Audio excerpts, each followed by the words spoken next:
नमस्कार साथियों, सर्वा क्लासेज में मैं ओपी सर्वा आपका हार्दिक स्वागत करता हूं। साथियों, आज अपन चर्चा करेंगे भारत का सामान्य परिचय और उसके अंदर किस तरह के प्रश्न एग्जाम में पूछे जाएंगे उसकी बात अपन करेंगे। ठीक है ना। अब तक किस तरह के प्रश्न आए हैं और किस प्रकार से उसका उत्तर अपन दे सकते हैं उस बिंदु की अपन चर्चा करेंगे। कुछ 20 प्रश्न है जो भारत के बेसिक ज्ञान से संबंधित है ना, तो उनको किस प्रकार से अपन को सरल करना है। पहला प्रश्न आपकी स्क्रीन पे आ चुका है मेरे दोस्तों, वो है भारत किस गोलार्ध में स्थित है। अब गोलार्ध ही पूछ लिया, भारत किस गोलार्ध में है, तो ऑप्शन आपके समक्ष है उत्तरी गोलार्ध में, दक्षिणी गोलार्ध में, उत्तर पूर्वी गोलार्ध में और दक्षिण पूर्वी गोलार्ध में।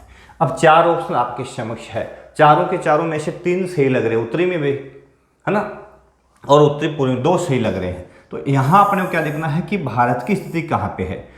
तो संपूर्ण पृथ्वी को यदि अपन एक गोला मान लें, ठीक है ना, इसको भूमध्य रेखा दो भागों में बांट रही है। भूमध्य रेखा दो भागों में बांट रही है, एक उत्तरी भाग जिसको उत्तरी गोलार्ध कहते हैं, एक दक्षिण जिसको दक्षिण गोलार्ध कहते हैं। ठीक है, और ये उत्तरी गोलार्ध। ग्रीनविच रेखा जो खड़ी रेखा 0 डिग्री देशांतर, इसको बोलते हैं ग्रीनविच रेखा, जो ब्रिटेन के ग्रीनविच शहर से होकर गुजरती है।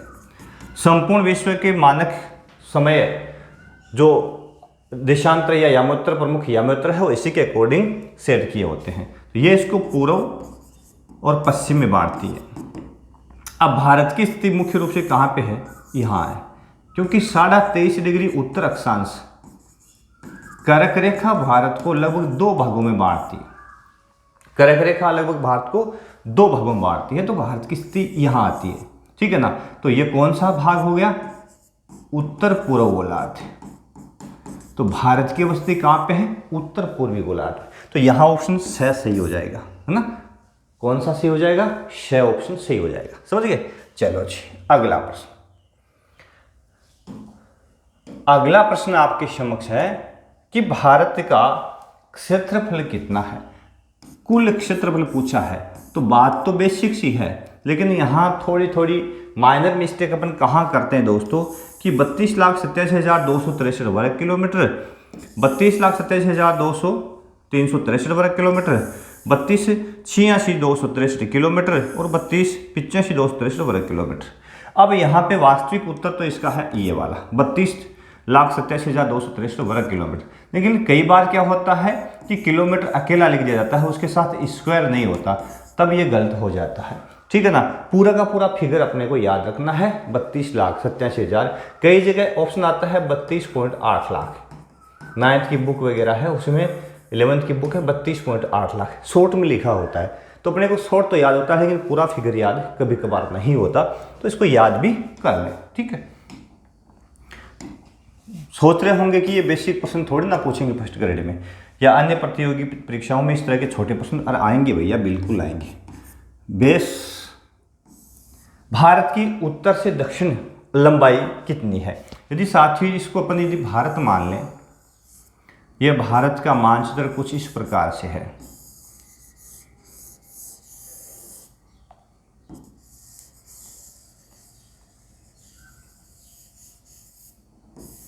इस प्रकार से अपना भारत है। ठीक है। और इसको यदि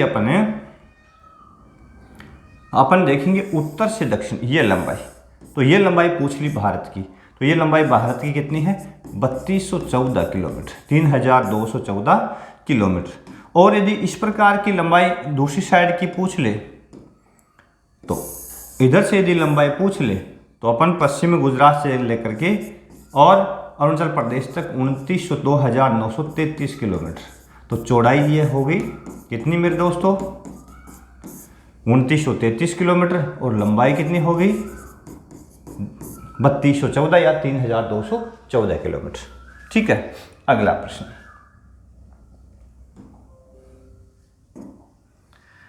अगला प्रश्न है कि भारत के साथ किस देश की अंतर्राष्ट्रीय सीमा की लंबाई सर्वाधिक है। भारत के साथ किस देश की अंतर्राष्ट्रीय सीमा की लंबाई सर्वाधिक है, यानी भारत के साथ लगने वाली जो अंतर्राष्ट्रीय सीमा है उसमें सबसे लंबी सीमा किसके साथ लगती है। तो चीन के साथ की, तो चीन के साथ लगने वाली सीमा है 3,488 किलोमीटर। नेपाल के साथ में लगती है 1,751 किलोमीटर। भूटान के साथ में लगती है 699 किलोमीटर। 699 होना चाहिए, थोड़ा सा राइट आंसर, ठीक है। और बांग्लादेश में साथ में लग रही है 4,096 किलोमीटर। तो अब सिंपल सा आपको यदि सीमा याद है कि किस देश की सीमा भारत के साथ लगती है, तो आपका राइट आंसर कौन सा हो जाएगा? बांग्लादेश की सबसे अधिक लंबी सीमा लगती है। किसके साथ में? भारत के साथ में। सबसे छोटी की बात आ जाए, सबसे छोटी सीमा भारत के साथ में किसकी लगती है? तो सबसे छोटी सीमा की बात आ जाए तो अफगानिस्तान। अफगानिस्तान की सीमा लगती है 106 किलोमीटर, ठीक है ना, 106 किलोमीटर। अगला प्रश्न, चलो अगला प्रश्न आपके सामने आपकी स्क्रीन पे कि निम्न में से किस राज्य से कर्क रेखा नहीं गुजरती। देखो बहुत बार प्रश्न पूछते हैं तो थोड़ा सा घुमा के पूछ लेते हैं कि निम्न में से किस राज्य से कर्क रेखा गुजरती है ना। तो हमको ये वो 8 राज्य याद है जहां से गुजरती है। यहाँ पूछ लिया किस राज्य से कर्क रेखा नहीं गुजरती है, तो इनमें से कौन सा ऐसा है जहां से नहीं गुजरती? तो कर्क रेखा 8 राज्यों से होकर के भारत से गुजरती है। कितने राज्यों से? 8 राज्यों से होकर गुजरती है। वो 8 राज्य है कौन कौन से? थोड़ा सा मानचित्र में आपको बताने का प्रयास करूंगा, शायद आपको पसंद भी आएगा कि इस तरह का नॉलेज जो होता है वो अच्छा होता है। देखो इधर से यदि यह कर्क रेखा है,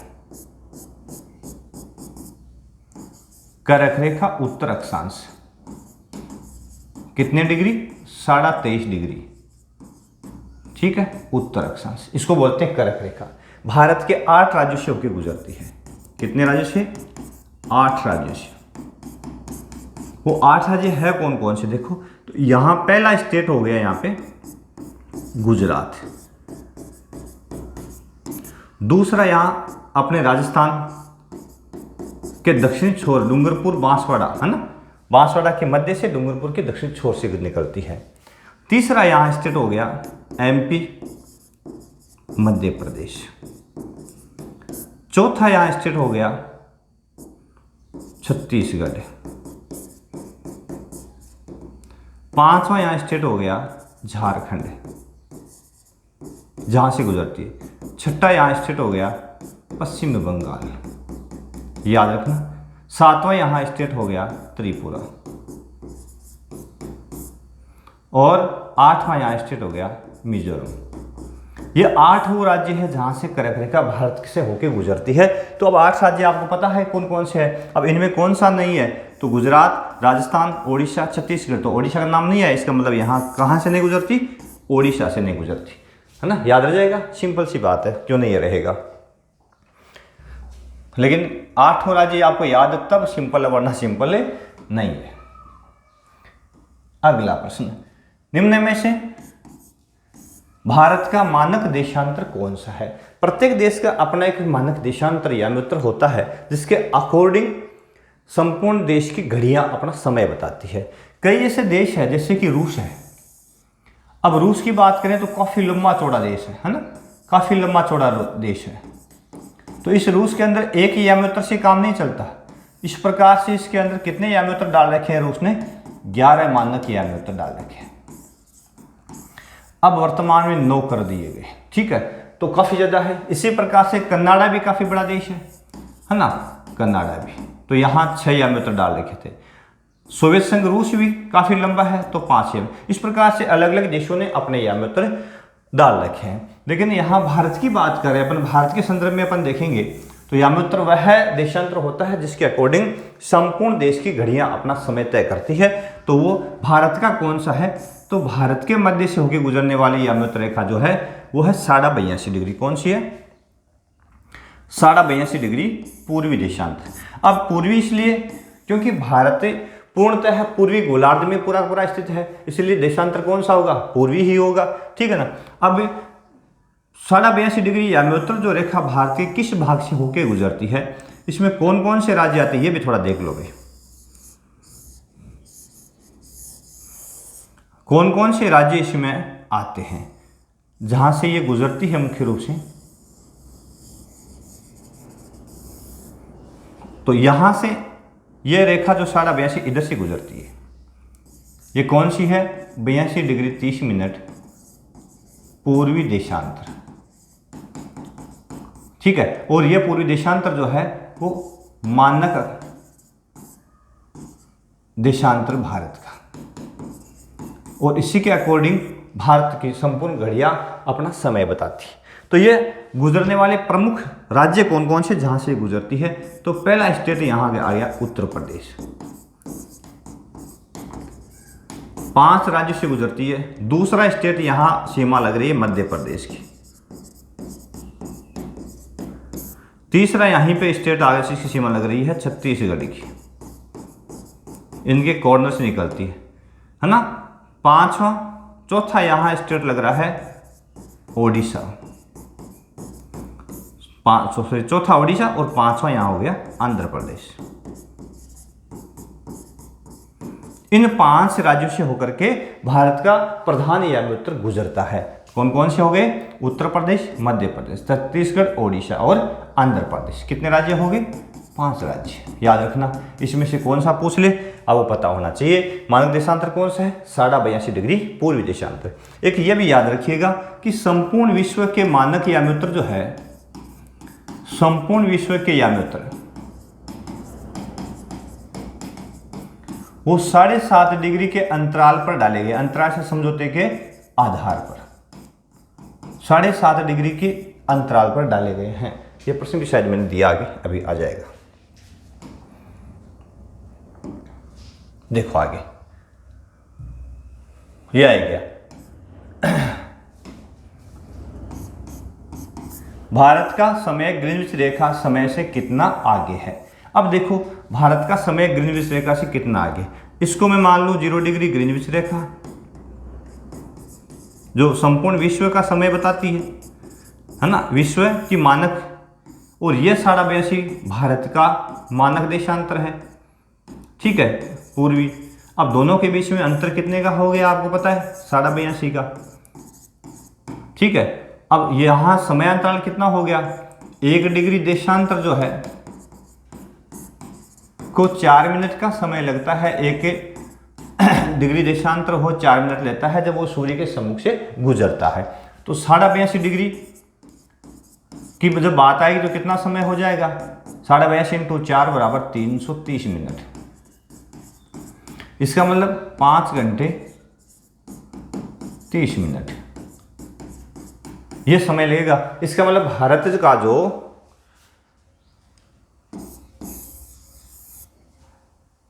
समय है वो ग्रीनविच से कितना आगे है? 5.5 घंटे आगे। क्यों है? क्योंकि जो भाग ग्रीनविच से पूर्व में है, वहां जो पूर्व में है वहां सूर्योदय पहले होता है। ये ध्यान रखो, क्योंकि वो भाग सूर्योदय पहले होता है, क्योंकि वो सूर्य के सामने सबसे पहले पहुंचता है वो भाग पृथ्वी का। ठीक है ना, इसलिए आगे कर दोगे आराम से, कोई दिक्कत नहीं लगनी चाहिए मेरे हिसाब से। अगला प्रश्न, भारत के किस राज्य से होकर प्रधान याम्योत्तर रेखा गुजरती है? अब इसमें 4 राज्य, अभी मैंने 5 राज्यों की बात की थी। तो पंजाब नहीं गुजरती, दिल्ली नहीं गुजरती, छत्तीसगढ़ गुजरती है, तेलंगाना नहीं गुजरती। तो राइट कौन सा हो गया? छत्तीसगढ़। उत्तर प्रदेश, मध्य प्रदेश, छत्तीसगढ़, ओडिशा और आंध्र प्रदेश। ठीक है, चलो अगला प्रश्न है कि भारत का अक्षांशीय विस्तार लगभग कितना है? तो इसमें 20, 30, 25 और 22। तो आप देख लो भारत का जो अक्षांश मेरे दोस्तों वो कितना है? अक्षांश है 8 डिग्री 4 मिनट उत्तर से 37 डिग्री 6 मिनट उत्तर तक। आप देख लो दोनों के अंदर डिफरेंस कितने का हो गया? 29 डिग्री 2 मिनट का। ठीक है, तो ये लगभग कितना विस्तार हो गया? 29.2 यहाँ पे है नहीं, और 29.2 के सबसे नजदीक है 30 डिग्री। तो राइट आंसर लगभग कितना है? 30 डिग्री। अब ये विस्तार, इसका मतलब समय भी इसमें कितना है? तो 29 डिग्री 2 मिनट यानी 4 से गुणा कर देंगे तो लगभग 2 घंटे। तो भारत के पूर्वी और पश्चिमी छोर में कितने समय का अंतर है? 2 घंटे का अंतर है। यदि कोई व्यक्ति अरुणाचल प्रदेश में है और वहाँ प्रातः के 7 बजे हैं, ठीक है, और दूसरा व्यक्ति यदि जैसलमेर के गुजरात के पोरबंदर में है तो वहाँ का यदि समय वो पूछेगा तो वैसे तो घड़ी एक ही समय बताएगी, लेकिन जो सूर्योदय के अनुसार यदि अपन देखेंगे तो वहाँ यदि 7 बजे हैं तो गुजरात में 5 बजे होंगे। 5 बजे जो समय होता है उस का दिन होता है, उस तरह की कंडीशन का दिन होगा। तो 2 घंटे का अंतर होता है। कितने का होता है? 2 घंटे का। प्रश्न तो इसमें मैंने 20 लिए, लेकिन क्लियर कर देंगे पूरे सामान्य ज्ञान को। भारत का क्षेत्रफल विश्व के क्षेत्रफल का कितना प्रतिशत भाग है? तो सही उत्तर है इसका 2.4%। कई जगह था 2.43%, दोनों राइट है, ठीक है। अब भारत विश्व का क्षेत्रफल में 7वां बड़ा देश है। भारत है 7वां बड़ा देश है। इसका मतलब भारत से 6 बड़े देश है। 6 कौन कौन सा क्रम से अपन देखेंगे तो सबसे बड़ा रूस है, उसके बाद में कनाडा है, तीसरे स्थान पर संयुक्त राज्य अमेरिका है, क्षेत्रफल में चौथे स्थान पर चीन है, 5वें स्थान पर ब्राजील है, 6ठे स्थान पर ऑस्ट्रेलिया है। ऑस्ट्रेलिया एक महाद्वीपीय देश है ना, और 7वां स्थान किसका आता है? अपने भारत देश का आता है, ठीक है, जिसका क्षेत्रफल अभी बताया था, कितना बताया था? 32,87,263 वर्ग किलोमीटर, ठीक है ना। तो ये 7वां बड़ा देश है। अब जनसंख्या में पूछ ले, ये तो पूछा है क्षेत्रफल में, लेकिन जनसंख्या में पूछ ले तो जनसंख्या में भारत विश्व का दूसरा बड़ा देश है। पहला स्थान किसका है? चीन का, ठीक है ना। तो दूसरा स्थान किसका आता है? भारत का। तीसरा किसका आता है? संयुक्त राज्य अमेरिका का, थर्ड है, ठीक है ना। और चौथा किसका आता है? मलेशिया का। इस प्रकार से इंडोनेशिया, सॉरी, चौथा किसका आता है? इंडोनेशिया। इस प्रकार से जनसंख्या में भारत का कौन सा है? दूसरा स्थान। क्षेत्रफल में कौन सा है? 7वां स्थान। याद रख लीजिएगा, रख लोगे? चलो जी। ये तो वही प्रश्न सेम से आ गया। अभी मैंने बता दी निम्न में से कौन सा समूह है भारत से बड़े देशों का है। तो इसमें 4 बड़े देश, इसमें आ गया अपना इंग्लैंड, भारत से बड़ा नहीं है, फ्रांस भारत से बड़ा नहीं है, अमेरिका, रूस, ऑस्ट्रेलिया, कनाडा, शहर भारत से बड़े हैं, अर्जेंटीना भारत से बड़ा नहीं है। तो ये तीसरा ऑप्शन सही हो गया। अभी बताया था, फिर चर्चा अपन ने की थी। अगला है भारत की जनसंख्या विश्व की जनसंख्या का कितना प्रतिशत भाग है? तो 2011 के अकॉर्डिंग अपनी जो जनगणना है, ठीक है ना, 121 करोड़ जो आबादी अपनी है वो विश्व की कितनी है? 17.5% है, ठीक है। तो राइट आंसर इसमें 6 हो जाएगा, 17.5%। कितना? 17.5%। इजीली है, कोई ज़्यादा वो है नहीं। और स्थान दूसरा, ये प्रश्न थोड़ा सा इंपॉर्टेंट है, ये बड़ा इंपॉर्टेंट है। भारत का समुद्र की ओर सीमांतर्गत क्षेत्र कितना है? यानी समुद्र की ओर भारत है वो कितनी सीमा रखता है? तो थोड़ा इसको मैं थोड़ा सा आपको विस्तार से बताऊंगा, शायद आपको समझ में भी आ जाएगा। हो सकता है आप पहले से इसको समझ चुके हो, लेकिन फिर भी थोड़ी सी चर्चा अपन और कर लेते हैं। ये देखो, अब भारत का ये जो तट है वो कटा फटा इस प्रकार से है ना। तो यहाँ से अपन समझ लें कि भारत का जो तट है ये सीधा तो है ही नहीं ना, कटा फटा है।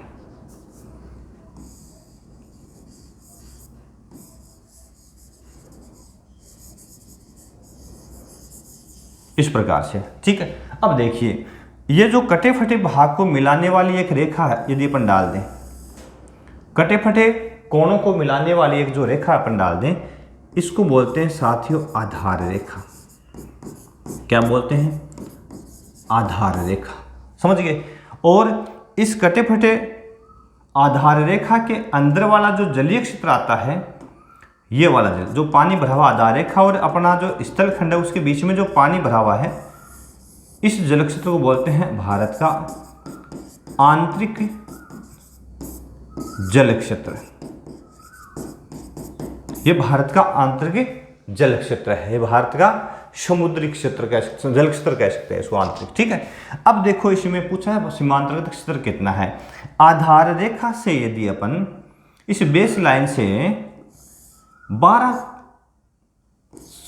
समुद्री मील, 12 मील तक की दूरी पर अपन जाएंगे। ठीक है, तो ये 12 मील तक की दूरी का जो क्षेत्र है वो भारत की सीमांतर्गत क्षेत्र, एक तो ये आता है, क्या आता है, 12 समुद्री मील आधार रेखा से। ठीक है, तो यहां भारत की प्रादेशिक समुद्री सीमा भी कह सकते हैं और सीमांतर्गत क्षेत्र भी कह सकते हैं। सीमांतर्गत क्षेत्र आधार रेखा से 12 समुद्री मील। दूसरा जो बिंदु आता है इसमें वो है कि आधार रेखा से 24 समुद्री मील। तो ये जो क्षेत्र है 24 समुद्री मील, ये जो क्षेत्र है ये इसकी दूसरी सीमा है ना, इसको बोलते हैं अधिसूचित या संलग्न क्षेत्र, भारत का समुद्री संलग्न क्षेत्र, अविच्छिन्न क्षेत्र भी बोलते हैं, संलग्न समुद्री क्षेत्र। कहां तक, आधार रेखा से इस लाइन तक जो 24 किलोमीटर दूरी तक है। तीसरा जो क्षेत्र आता है, देखो तीसरी सीमा और है इसके अंदर, वो है आधार रेखा से 200 समुद्री मील तक, 200 समुद्री मील तक।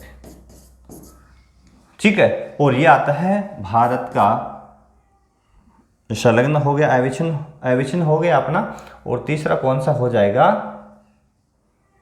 हाँ, अनन्य आर्थिक क्षेत्र, अनन्य आर्थिक क्षेत्र। ठीक, ये 3 भाग है ना, 3 भाग। तो सीमांतर्गत क्षेत्र तो है 12 समुद्री मील। ठीक है, उसके बाद में 24 समुद्री मील तक का क्षेत्र है संलग्न क्षेत्र। ठीक है, 24 तक का यदि अपन बात कर देंगे तो संलग्न है, और 200 मील तक का जो क्षेत्र है वो अनन्य आर्थिक क्षेत्र। ठीक है, अब अनन्य आर्थिक क्षेत्र जो है मुख्य रूप से है, पहला वाला जो क्षेत्र है सीमांतर्गत, और दूसरा जो क्षेत्र है जिसको बोलते हैं संलग्न क्षेत्र, संलग्न क्षेत्र, यह है 24 समुद्री मील, 24 समुद्री मील। तो यहां इस क्षेत्र में भारत को दूसरे देशों से यहां आने वाले जो जलयान है उनसे जो भी यातायात वगैरह और अन्य जो सीमा शुल्क लेने का अधिकार है, टैक्स वसूल करने का अधिकार है। ठीक है ना, और जो 200 समुद्री मील वाला क्षेत्र है ना, वो भारत का वह क्षेत्र है जहां पर खोज व खनिज दोहन का अधिकार भारत के पास में है। खोज भी कर सकता है, खनिजों का दोहन भी कर सकता है 200 मील समुद्री मील तक का भाग में। ठीक है ना, उसके बाद में 200 समुद्री मील के बाद वाला जो भाग है उसमें भारत के पास में कोई अधिकार समुद्री क्षेत्र का नहीं होता। ठीक है ना, तो यहां पे ये समझ लो कि एक समुद्री मील, यहां 2 शब्द आए, एक समुद्री मील बराबर होता है 1.8 किलोमीटर, इसलिए समुद्री मील शब्द लिखा है, और एक सामान्य मील में होता है 1.6 किलोमीटर। दोनों में फर्क है ना, समुद्री मील में 1.8 किलोमीटर होता है, सामान्य मील में 1.6 किलोमीटर होता है, इसलिए समुद्री मील है यहाँ पे, ये याद रखिएगा। कभी किलोमीटर पूछ ले तो 1.8 से गुणा कर देना है इसको। चलो, हाँ, यह प्रश्न है कि विश्व के याम्योत्तर कितने डिग्री अंतराल पर खींचे गए हैं, है ना, याम्योत्तर कितने डिग्री अंतराल पर खींचे गए, तो अभी मैंने बताया था अंतर्राष्ट्रीय समझौते के अनुसार 7.5 डिग्री अंतराल पर संपूर्ण विश्व के याम्योत्तर आप देख लेना चाहिए, आपको याम्योत्तर मिलेंगे 7.5 के अंतराल पर मिलेंगे। इसलिए भारत का कितना आता है, उस अंदाज से भारत के मध्यवर्ती क्षेत्र में आ रहा है 82.5 डिग्री पूर्व। ये भारत का प्रधान यान में उतरा है, ठीक है ना। तो 7.5 के अंतराल से डाले गए, याद रखिए। हो जाएगा ना, हो ही जाएगा। अगला प्रश्न आपके समक्ष, और यह प्रश्न है कि भारत के किस राज्य की तटीय सीमा सबसे लंबी है। सबसे लंबी तटीय सीमा पूछ ली है, तो यहाँ गुजरात, महाराष्ट्र, पश्चिम बंगाल, आंध्र प्रदेश। तो सबसे लंबी सीमा की बात है तो आप गुजरात का नाम लिख देना, 1214 किलोमीटर, ठीक है ना। और सबसे छोटी की सीमा की बात आ जाए, सबसे छोटी की बात आ जाए तो गोवा लिख देना, ठीक है ना, 151 किलोमीटर, ठीक है। और यदि केंद्र शासित प्रदेश पूछ ले तब आप अंडमान निकोबार कर देना, अंडमान निकोबार सबसे लंबी के अंदर 1962 किलोमीटर है, ठीक है ना। और केंद्र शासित प्रदेश में यदि छोटी पूछ ले तब आप कर देना पुडुचेरी, पांडिचेरी था जो पहले, पुडुचेरी 31.19 किलोमीटर के आसपास में, ठीक है। तो ये आप याद रख लेना। चले आगे, चलो जी।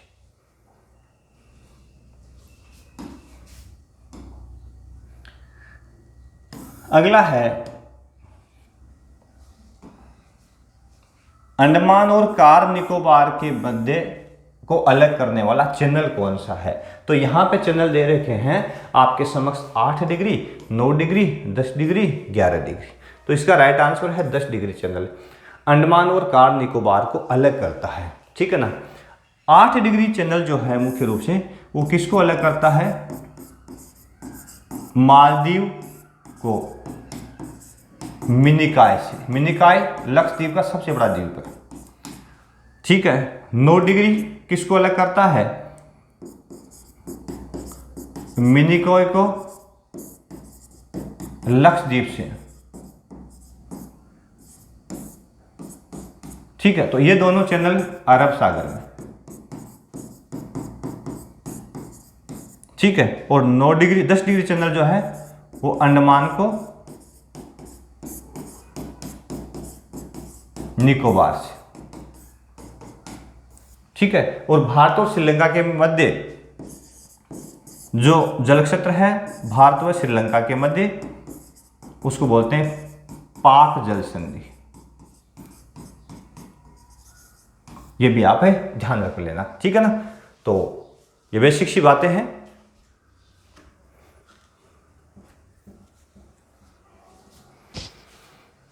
चलो थोड़ा सा अगला बिंदु है, अगला प्रश्न आपके समक्ष है मेरे दोस्तों, वो है निम्न में से कौन सा सही सुमेलित है। लंबाई और देश दोनों का नाम है, या तो देश का नाम हो गया और ये उसकी लगने वाली सीमा की लंबाई, ठीक है। तो अभी मैंने लिखा ही था आपको कि चीन की 3488 राइट है, इसमें पहला राइट ही हो गया, सही पूछा है ना। नेपाल 1651 लिखा है, बाकी है 1751। भूटान 550 लिखा है, बल्कि है 699। और पाकिस्तान 3300 लिखा है, बल्कि 3323 किलोमीटर। कई जगह 3310 भी आता है भाई, है ना। तो भारत के आंकड़ों के अनुसार 3323 किलोमीटर। तो इसमें सही कौन सा हो गया, चीन हो गया अपने आप ही, क्योंकि पहले चर्चा अपन कर ली थी इसकी। चलो भारत का जो सबसे पहले प्रश्न आना चाहिए था वो यहाँ आया है, कोई बात नहीं। भारत का अक्षांशीय विस्तार है तो 8 डिग्री 4 मिनट उत्तर से 37 डिग्री 6 मिनट। तो इसमें 37 डिग्री, ये 36 है, गलत है। दूसरा 8 डिग्री 4 मिनट से 37 डिग्री 6 मिनट उत्तर तक, तो दूसरा ऑप्शन ये वाला राइट है, ठीक है ना। 8 डिग्री 4 मिनट उत्तर से 37 डिग्री 6 मिनट उत्तर तक, क्योंकि पूरा पूरा भारत है किस भाग में है, उत्तरी गोलार्ध में स्थित है, इसलिए। फिर पूछ लिया अंत में कि भारत का देशांतरीय विस्तार। तो भारत का देशांतरीय विस्तार कितना है, 68 डिग्री 7 मिनट पूर्व से 97 डिग्री 25 मिनट पूर्व। पहला ऑप्शन इस राइट है इसमें, 68 डिग्री 7 मिनट पूर्व से 97 डिग्री 25 मिनट पूर्व तक, क्योंकि भारत पूरा पूरा पूर्वी गोलार्ध में स्थित। अब इनमें मिस्टेक क्या देखो, इसमें 68 डिग्री 7 मिनट, इसमें 66 है, ये तो मिस्टेक हो गया। इसमें 68 7 पश्चिम दे दिया तो इसमें पश्चिम भारत पूर्व में है पूरा का पूरा ही, और 68 डिग्री 7 पूर्व से या 99 दे दिया तो 99 इसमें गलत है। तो पहला ऑप्शन अपने आप ही सही हो गया। तो ये कुछ प्रश्न लेकर के जो पीछे विगत परीक्षाओं में पूछे गए हैं उसके आधार पर अपन ने एक सीरीज बनाई थी 20 प्रश्नों की, जिसमें संपूर्ण भारत का सामान्य परिचय आया है। ठीक है, ठीक इसी प्रकार से अगली सीरीज जो भारत की होगी, भारत के भौतिक प्रदेशों की होगी। उसके बाद में अपवा तंत्र, भारत की मृदा, भारत की जलवायु, प्रत्येक टॉपिक वाइज अपन सीरीज लेके आएंगे। और इस तरह की सीरीज को पढ़ने के लिए है ना, अपनी तैयारी को और अधिक मजबूत करने के लिए आप अपने चैनल सर्वा क्लासेस से जुड़े। अपना यूट्यूब चैनल है सर्वा क्लासेस, तो यहाँ से आप जुड़े, चैनल को सब्सक्राइब कर लें, बेल आइकन दबा लें, ताकि जैसे ही वीडियो अपलोड होगा तो आप तक नोटिफिकेशन आ जाएगा। मैं ओपी शर्मा, व्याख्याता जियोग्राफी, आपसे रिक्वेस्ट कर रहा हूँ कि आप जरूर जुड़ें यहाँ से। ठीक है, इसके अलावा आप गूगल प्ले स्टोर पे जाएं, गूगल प्ले स्टोर पे जाएं, सर्च बार में टाइप करें सर्वा क्लासेज, सर्वा क्लासेज, और सर्च मारें तो आपके सामने अपना खुद का एप्लीकेशन आ जाएगा। अपना खुद का एप्लीकेशन सर्वा क्लासेज के नाम से आ जाएगा। तो इस एप्लीकेशन को आप इंस्टॉल कर लें, इंस्टॉल करें, डाउनलोड और इंस्टॉल करें। इंस्टॉल करने के बाद में लॉगिन हो जाएं। लॉगिन होने के लिए अपने मोबाइल नंबर लगाएं। मोबाइल नंबर लगा करके अदर वे आएगा, एक व्हाट्सएप वे आएगा, एक अदर वे आएगा। तो अदर वे में आप मोबाइल नंबर लगाएं, OTP आपके पास में आएगा, OTP दर्ज करें और जुड़ जाएं, जुड़े, है ना। बहुत ही अच्छा सुनहरा अवसर आपके पास है कि सर्वा क्लासेज जो अपना एप्लीकेशन है उसमें संपूर्ण विश्व की जियोग्राफी, भारत की जियोग्राफी, राजस्थान की geography, all over competitive exam के लिए टेस्ट सीरीज, PDF नोट्स और लाइव क्लास आपको दी जाएगी, और बहुत ही सस्ती कीमत पर। कीमत कुछ भी नहीं है साथियों, मैंने बहुत सारा मैटर जो है वो फ्री ऑफ कॉस्ट डाल रखा है, ताकि मेरे भाई, मेरे बंधु, मेरे दोस्त, मेरे साथी जो तैयारी करना चाहते हैं, जिनके पास जो सबल नहीं है, इतने एबल नहीं है कि वो कोई चार्ज पे कर सके, तो उनके लिए भी मैंने बहुत सारा मैटर जो है वो फ्री ऑफ कॉस्ट डाल रखा है। तो आप जरूर वो साथी हैं वहाँ से जुड़ करके और सर्वा क्लासेस से जियोग्राफी के notes, PDF series, test series और रिकॉर्डेड क्लास, साथ में लाइव क्लास का लाभ उठा सकते हैं। तो फिर मिलेंगे इसी प्रकार की शानदार सीरीज के साथ में अगले टॉपिक के लिए, जो होगा भारत का भौतिक प्रदेश, उसकी चर्चा करेंगे। तब तक के लिए नमस्कार, जय हिंद, जय भारत। थैंक यू दोस्तों। आशा और विश्वास है कि आपको हमारी ये सीरीज जरूर पसंद आई होगी और आप अवश्य अपनी सीरीज से जुड़ोगे और अन्य साथियों को भी जोड़ोगे। जय हिंद।